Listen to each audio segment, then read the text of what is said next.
Oh my god. Time for my annual college breakdown.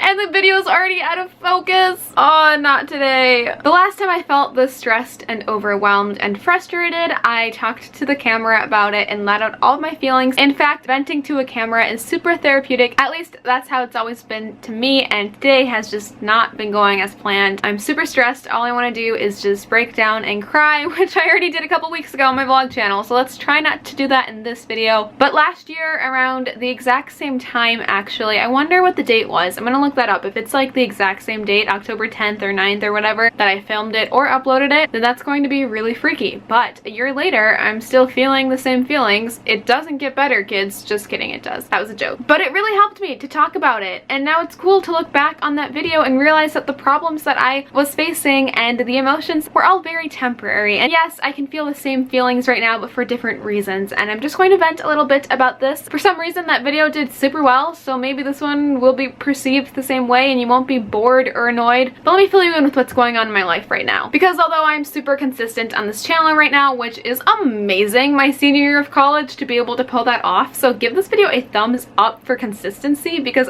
I don't even know how I'm doing it. But although I have been consistently uploading 2 videos a week, I'm not exactly filling you in on everything that's been going on. This is everything that's been going on.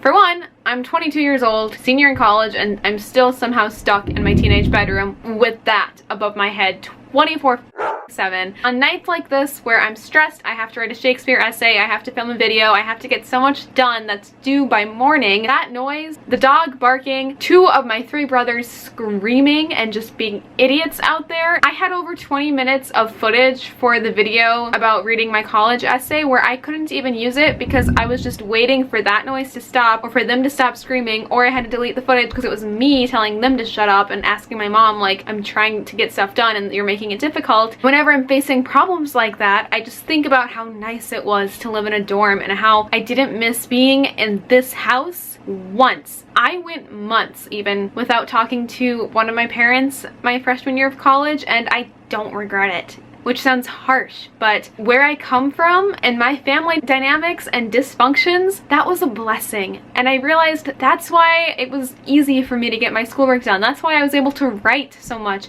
and paint and do things that actually made me happy and that I enjoyed, because I didn't feel so stressed out and frustrated and distracted by the highly dysfunctional shit that's going on in my house. That, yeah, I'm going to avoid the big elephant in the room for this video, at least for the time being. But there's crap going on and it just makes me want to cry because I'm so stressed and frustrated. I'm not happy with where I am right now and I don't know how to escape it. And my boyfriend just sent me something happy to try to make me feel better. He's gonna make me cry.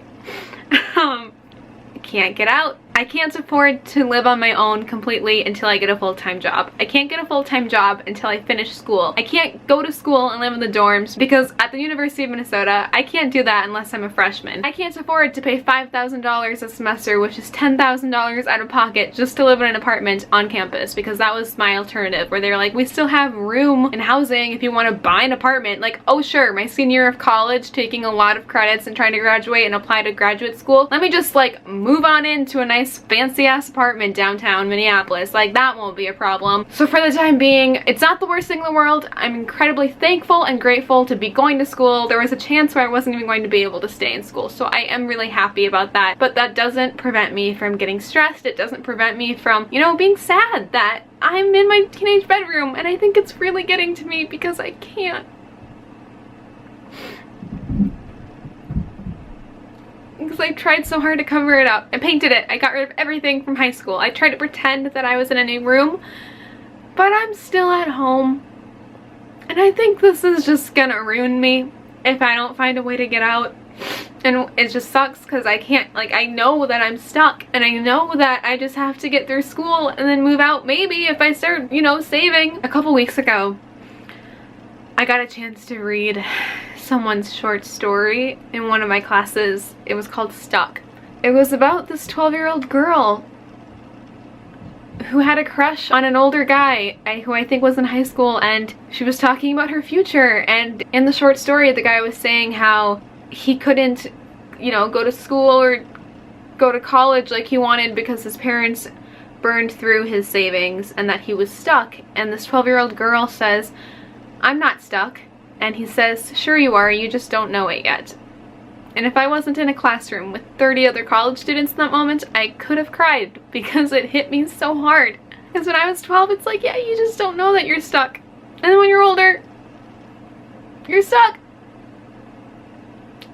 And it's really hard to get out, and I don't know how to get out yet, so I'm just here, just living life, just knowing that there's nothing left to do except just hang in there.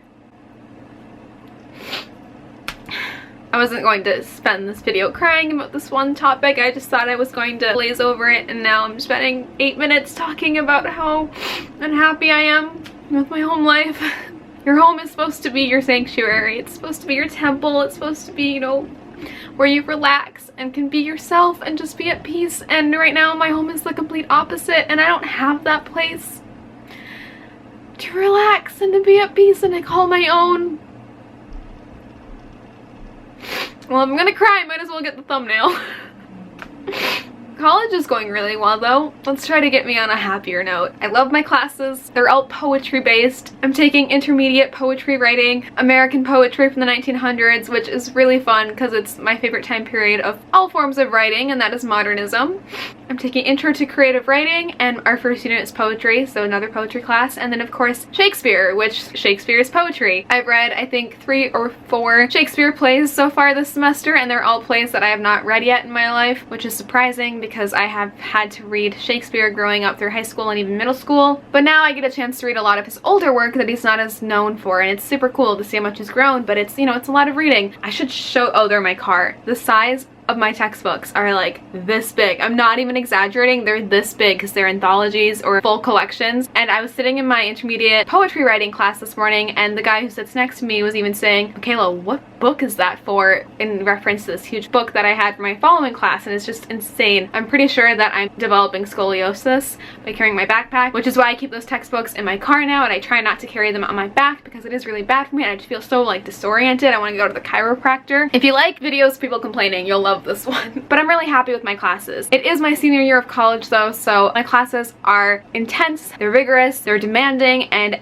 each course requires a lot of work put in every single night. I didn't think it would hit me this hard, but it has. Last semester, my junior year of college, my first semester at the University of Minnesota, I was able to spend the night at my boyfriend's on the weekdays. I could do things in the evenings. As long as I had my backpack and textbooks, I was good. I guess I also had big chunks in between my classes last semester, so I would do homework in between them and then go to my next class, whereas this semester I don't have that, so I'm doing my homework in the evenings. There's no way I could have a sleepover on a weekday night. Like, the workload is pretty intense, and I just wasn't expecting that. I love it. I love academics. I enjoy doing work and reading for school, so that part's not a problem. It's just trying to balance all of these new obligations in my life that is the biggest lesson at the moment. It's really hard to balance school, work, YouTube, my boyfriend, and me at once, and I'm learning that right now. Last week I think I had a difficult time balancing my relationship among all this, and right now I'm having a difficult time, I think, balancing schoolwork, but then also home life, which doesn't really exist, but like me time, I don't know. It's difficult. I'm also babysitting so many times a week. Do not even get me started. I cannot say no because I need the money and I love the kids and I respect the families, so I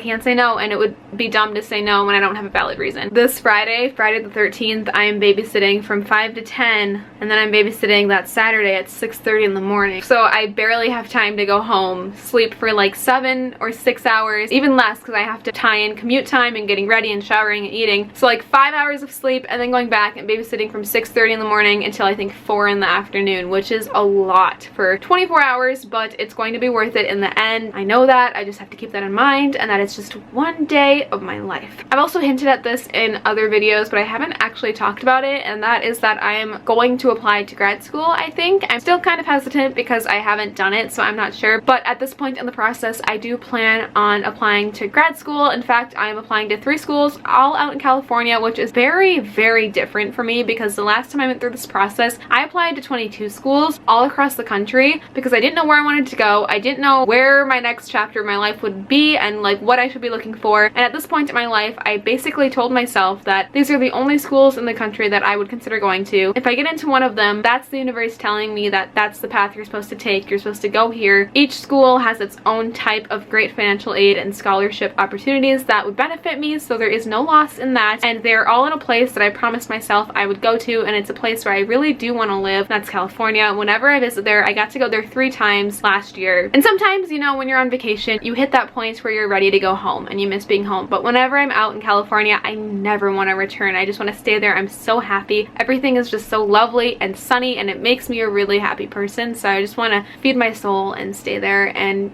enjoy life. Like, why not be happy, you know? So I told myself I would apply to these 3 schools: Santa Barbara, Irvine, and LMU, which, by the way, I got into LMU for undergrad and then couldn't afford it. LMU at this point is kind of like my safety grad school, so like you could make it work now that you're a little older. But those are the 3 schools that I'm applying to for grad school next fall, and if I get into one, great. My top is Irvine. If I got into Irvine, I think I would just cry for about 3 months and then move there and still be sobbing, and then sit my first day of class and just cry out of happiness, because that would just be a dream come true. And right now everything feels right about Irvine, and their program that they have for writing is just unbelievably fantastic. It would just be a dream. I'm saying this all on the internet in a very vulnerable way right now, because I'm hoping that by putting it out there, someone will hear me and it will happen, and just knowing how much I want it. Positive thoughts, positive laws of the universe, laws of attraction. That's what I'm working towards. What I'm trying to get at though is that I'm applying to these 3 schools. If I get into them, then great. That's what my future holds, and that's what I'm supposed to do. But if I don't get into those 3 schools, I'm applying to such a limited amount to help determine what I'm meant to do, because if I don't get into those schools, then it means I'm not meant to go to grad school at that time of my life, and that I'm meant to either work or do something. I had the strongest urge the last couple of weeks to open a cat cafe in Minneapolis, because we don't have one yet, and I think I had a really strong business plan and like model and just idea in my head as to how I would want it to look like. I think it would be really, really cool. So maybe if I don't go to college, I'll just go into business debt and try to open up a business in Minneapolis, and then you can come visit me and come to my cat cafe. Although I did recently read that we might be getting one. There are just a lot of legal hurdles, so I think there's already one in the works, but hey, they need a competitor, right? So if I don't get into grad school, I want to open up a cat cafe, which I guess means I would have to get a different job too to help support that. Either way, I'd be entering the full flood force of adulthood. Scary. But in a weird way, I'm very excited for whatever outcome this year will bring. It could go either way, and I think I would be happy about it as long as I'm not sitting here still. This is my downfall. This room, this house, my family. This is what's driving me crazy. This is what's making me sad and making me feel like I'm a dysfunctional and struggling teenager again, which I'm not. I'm a 22-year-old adult who was thriving on her own, and then she moved back home and everything began to crumble. I've been reflecting a lot lately too on boys and relationships, because I can't help but think about the video that I posted exactly a year ago talking about this and how I just felt utterly disposable.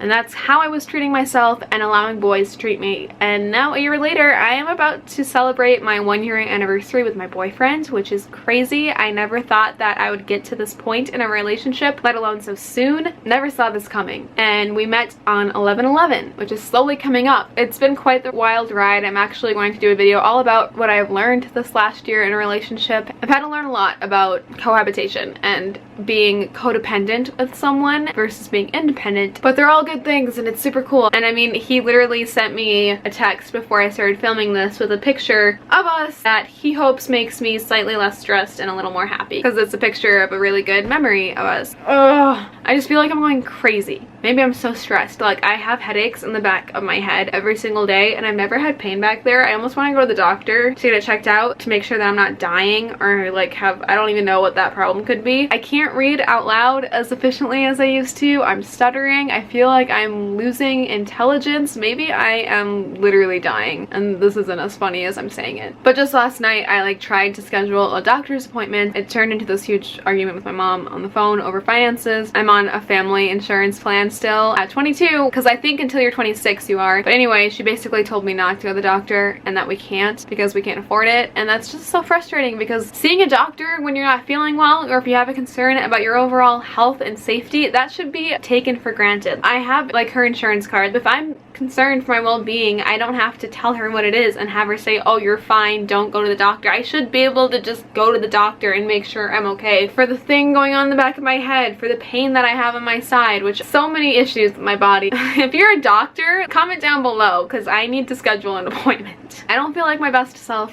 in this house, and I wish there was a way out. This sounds very depressing, and I just feel like I'm a very different person when I live in a dorm, and I am 100% independent. I'm happier, I'm more spiritual, I'm able to say no when I need to, I know when to go to bed, I have less anxiety. I can't sleep here. I stay up all night because in the dark, this is going to sound fucking crazy, but I like hear voices, I hear conversations in my head, and I hear things that are not there, but it's only at like 3 in the morning when I'm trying to go to sleep. So I don't know if they're just spirits torturing me or if it's because it's so quiet that I start to make it up in my head. I don't know if it's an actual medical or mental concern, but I would rather just stay up and sleep during the day because it's when I feel the safest to sleep, and it's really messed up. My throat right now is currently very sore because I literally screamed so loud out of frustration trying to film the main channel video. Of course now it's completely silent because it's almost 8 p.m. and all the kids are asleep, but it's very frustrating because I have to work off of everybody. Like, I don't get anything done until my entire family is asleep, and then I can do stuff. But during the day when I should be productive and getting stuff done so I can actually enjoy myself in the evenings, I just have to wait until they're not here or asleep.